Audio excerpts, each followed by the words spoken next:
Next, I will invite Rajesh to talk about pericataract surgery, steroids, and NSAIDs. What is the choice, frequency, and duration? Good morning.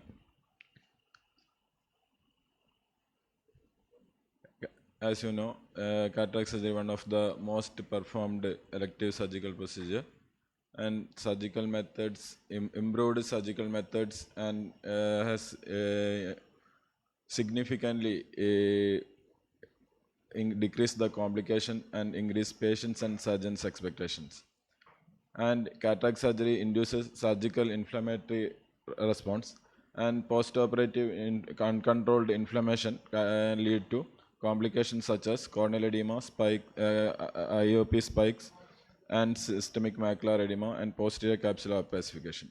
And uncontrolled inflammation may lead to serious side effects such as posterior synechia, uveitis, and secondary glaucoma. And NSAIDs and steroids form major armamentarium for the cataract surgery, and it has got prevention. NSAIDs has got a role in ocular inflammation and prevention of intraoperative meiosis and CME. Steroids play a role in controlling inflammation. And NSAIDs work by inhibiting cyclooxygenase enzyme, and the cyclooxygenase enzyme catalyzes the release of prostaglandins and thromboxanes, and prostaglandins mediate inflammatory reactions. Hence, NSAIDs has an important role in cataract surgery. And it also help in reduce pain and prevent intraoperative meiosis and modulate postoperative inflammation and reduce the incidence of macular edema.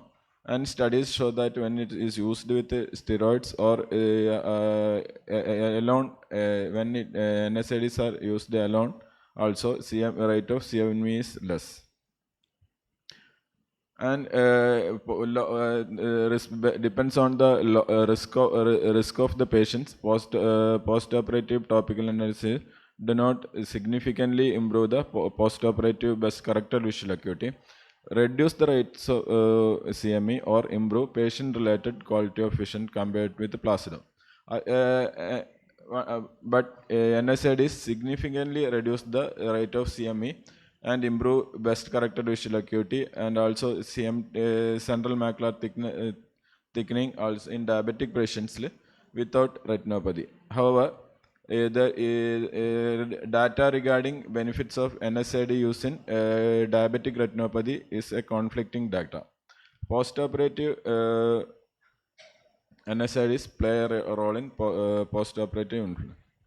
And these are the medications. We have bromfenac, indomethacin, diclofenac, flurbiprofen, ketorolac, and napafenac. And the risk factors for post-operative CMEs are contralateral CME, posterior capsule rupture, epiretinal membrane, macular hole, uveitis, retinal vein occlusion, retinal detachment repair, and diabetic. These are the conditions we require NSAIDs, and the proven benefits with NSAIDs. And preoperative studies regarding preoperative non-steroidal anti-inflammatory drug use. Many cataract surgeons begin NSAIDs medication for the postoperatively to reduce intraoperative prostaglandins and blunt postoperative inflammation. Postoperative NSAIDs use prevention of cystoid macular in low-risk patients. Recent studies demonstrated that significantly lower central macular thickness measurement in patients who used ketorolac compared with the diclofenac, and bromfenac when compared with napafenac.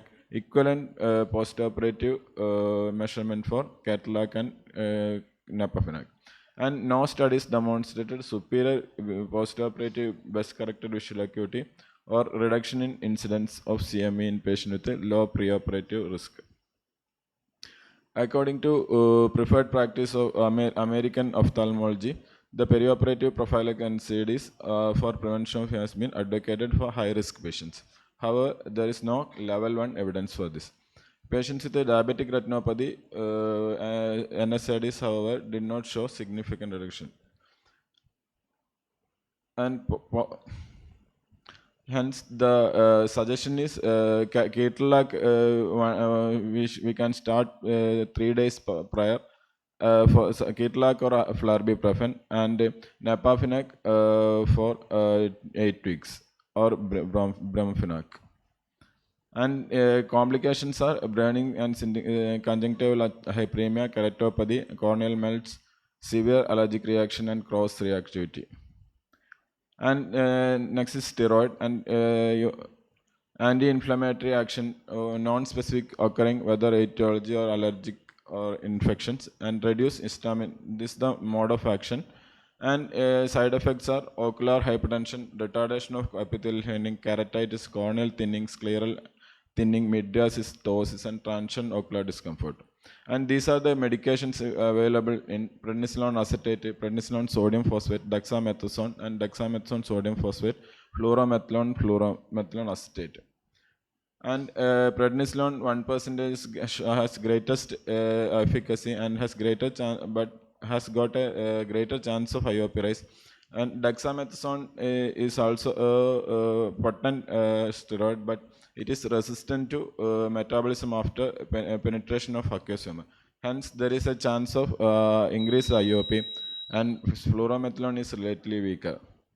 And so suggestion is we can start prednisolone initially, and studies shows that if 3 weeks it takes up to three weeks to increase the IOP.